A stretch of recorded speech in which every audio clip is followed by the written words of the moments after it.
1965 was an excellent year for Pontiac and John DeLorean's team. In fact, the entire 1965 Pontiac lineup was named Motor Trend's Car of the Year. Yes, the entire lineup, as I said, was named Car of the Year, as you can see here in the Motor Trend cover from February of 1965. It was an unusual honor, but one that was well-deserved, especially as the entire Pontiac lineup really was a standout across all makes and models. The Pontiac lineup began with the Tempest at the low end. Then there was the Tempest Custom and the Tempest Le Mans that were a bit more upscale. And of course, the GTO, which was a variant of the Tempest Le Mans in 1965. On the full-size lineup, there was the Catalina at the low end, the Star Chief, which was one up and on the longer wheelbase versus the Catalina, and then, of course, the range-topping Bonneville, which was on the same wheelbase as the Star Chief. There was also the personal luxury coupe Grand Prix that was on the smaller Catalina 121-inch wheelbase versus the Star Chief and Bonneville on the longer 124-inch wheelbase. The cars were not just well-styled, they were also well-made and well-appointed, with the exteriors being simply beautiful and the interiors also having quite a bit of flair too. In fact, Pontiac used real walnut veneer on the dash in the Grand Prix as well as the Bonneville, denoting that the make was, in fact, putting together some true luxury-style cars. And Pontiac put together a true complement of engines for its full-size lineup. Depending upon which model you bought, the standard engine ranged from a 256 horsepower 389 cubic inch V8 with a two-barrel carburetor and lower compression to a 333 horsepower premium fuel high compression 389 cubic inch V8 breathing through a four-barrel Carter AFB carburetor. Of course, all along the way, you could order different upgrades to engines, including four-barrel 421 cubic inch engines and two choices for three two-barrel configurations on the 421, a 356 horsepower and a 376 horsepower variant, which was the top dog at the time. And there was also a so-called value tri-power performance on a limited budget, 389, that made 338 horsepower. It was such an impressive lineup that Pontiac actually devoted a full page in its 1965 brochure to these engines. However, as the 1960s wore on, the 1965 to 1970 full-size platform was revamped, and Pontiac introduced all new full-size cars along with the other General Motors divisions in 1971. There would also be, in addition to Pontiac's lineup, to be a range-topping vehicle, and that was the Pontiac Grand Ville that was introduced for 1971. The Grandville rode atop the same 126-inch Bonneville wheelbase for 1971, but it had a more formal roofline at the rear, connoting that it was, in fact, a true luxury car. Unfortunately, however, the 1971 Pontiac models continued a tradition that was befalling all of General Motors divisions in the late 1960s and the 1970 model year, and that was cost-cutting.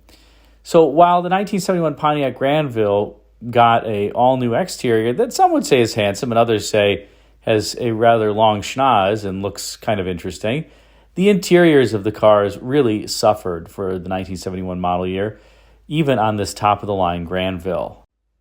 And by this point, Pontiac had also cut back the number of engine choices available in its vehicles.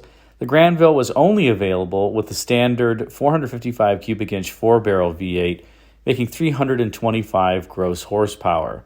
It was a good engine, but this was also the first year that General Motors ensured that all of its engines could run on regular no-lead fuel. And so the horsepower was down pretty considerably versus 1970, when the standard Bonneville engine made 360 gross horsepower and was also a 455 cubic inch V8. Let's take a brief look now and do a side-by-side visual comparison of a 1965 Bonneville to a 71 Grandville. Here you are with the 1965 Bonneville on the right in maroon, and the 1971 Grandville finished in sandalwood, which was the brochure color, more of a custardy color on the left. This, by the way, is out front of Masterworks in Madison Heights, where I get most of my cars serviced. They do a great job, not only servicing the mechanicals, but if you need any body or paint work, be sure to call them. So here, as I said, is the 65 Bonneville and the 71 Grandville, and there's only a few model years that are separating these two vehicles, and look at how different they appear.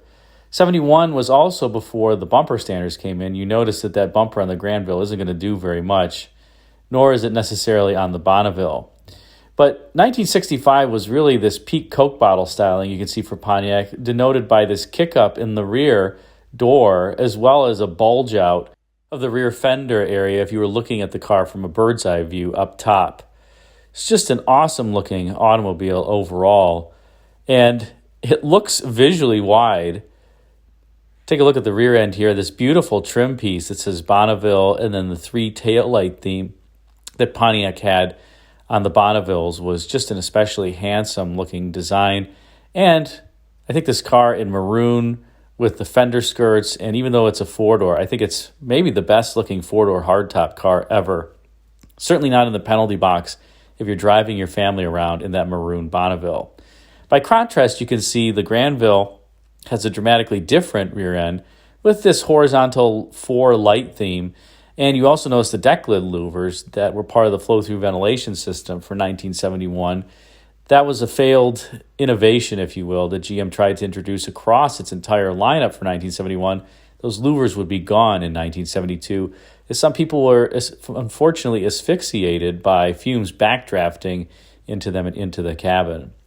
I do think this 71 Grandville still is an attractive design, beautiful flush glass that you can see on the doors, and it's just not as attractive, shall we say, as the 71 Bonneville. I do like the wheel discs as well. I think the concentric ring theme is pretty cool. And look at the schnoz, if you will, on the Grandville. The 65 Bonneville also has a schnoz, but with its vertical headlights and less pointy beak, shall we say. I just think it's a more tasteful execution. Pontiac also had this twin port theme going, which in the 71 Grandville you can see not much of a split. There's just a very thin split there between either side of the grille with the Pontiac arrowhead on it. In 1965, that split is more pronounced, and I love the wind split molding on the 65 Pontiac's hood. You certainly couldn't do that today. It would not meet pedestrian impact standards, nor would any of the front ends either of these vehicles. But in terms of exterior styling, I'd have to give it to the 65 Bonneville. It's really hard to improve upon what I would say is almost styling perfection in terms of a 4-door vehicle. The Grandville is not a bad looker, but it just pales in comparison to the car that was produced a few years earlier. And if I had traded my Bonneville in on the Grandville, I don't know that I would have been necessarily happy with it. Let's take a look at the interiors too, and you'll see what I mean. Look at this beautiful interior with real walnut veneer across the dash and even on the steering wheel, and that beautiful translucent lucite wheel that just glistens in the sunlight. Everything appears like a piece of jewelry. I even enjoy the climate control. It looks like a second radio there, but it's not. That's the leftmost control. Then you have the cigarette lighter, and then you have the radio to the right of that. I have to re-glue on my walnut veneer piece on the left side of the steering wheel, but that's no big deal. And then look at the interior of this car. It just is beautifully done vinyl, and the door panels are also very well designed and handsome and tasteful. Even the headliner, and this car also has the optional reading lights that you can see there that you flip a switch and each side has a reading light to it. Let's compare the interior of now that 65 Bonneville to this Grandville, and oh boy, you see a lot more plastic fantastic here. Faux wood grain, lots of, let's say, padding on the dash, which is good for safety. But even the steering wheel just doesn't have the same look and feel to it as the 65 Bonneville. And the interior isn't quite as nice either. You know, these fabrics aren't horrible, but it just doesn't feel like it's put together with as much care as a 65. You do get cigarette lighters, though, in the back of the front seats in this optional Grandville custom interior so that you could smoke your way to the hospital. And the back seat is bigger. It's definitely got a bit more length to the bottom bolster, but notice the door panels, while they have cloth on them, just also don't have the same kind of flair. This car does have reading lights, but it's only a single dome light, and the reading lights are incorporated into that single dome light. And once again, the dash, not a bad dash, but imagine you had traded in this Bonneville and were used to that level of luxury, and this was now the top of the line Pontiac. I think it would have been a bit of an overall letdown, unfortunately. Now let's take a look under hood. We'll pop the hood here. This 1971 Grandville, as I mentioned, has the only engine that was available. That is Pontiac's 455 cubic inch, 325 horsepower V8. And notice I have the optional little light there. That's a retractable light that you can pull out and walk around the car. Super handy and a great idea. And this car also has cruise control, which is that box on the driver's side fender. Let's now open the 65 Bonneville hood. And you can see the 421 cubic inch V8 here. This is the 338 horsepower 421 4-barrel V8, which is one of the reasons why I bought this car. And you can also tell it's a 421 by the chrome air cleaner cover and valve covers. The standard 389 just had a black air cleaner, and then the Pontiac blue valve covers. An excellent, excellent engine, super smooth. To be honest, the engines in both of these cars are excellent, and the transmission powertrain combination overall, it's almost impossible to improve upon it. The 71, despite it being low compression, I've put dual exhaust on it. That car really moves pretty well. And so does this 421. We'll start it up.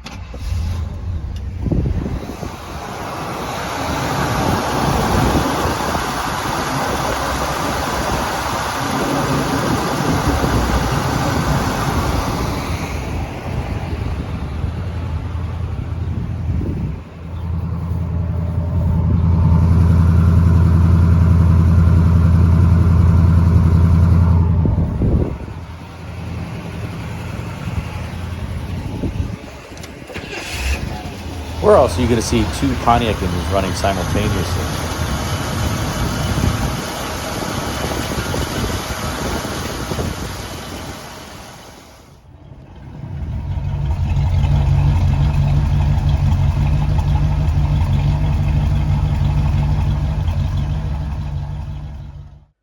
Gosh, both of those cars sound great. So in the end, which would I pick between the 65 Bonneville and the 71 Grandville?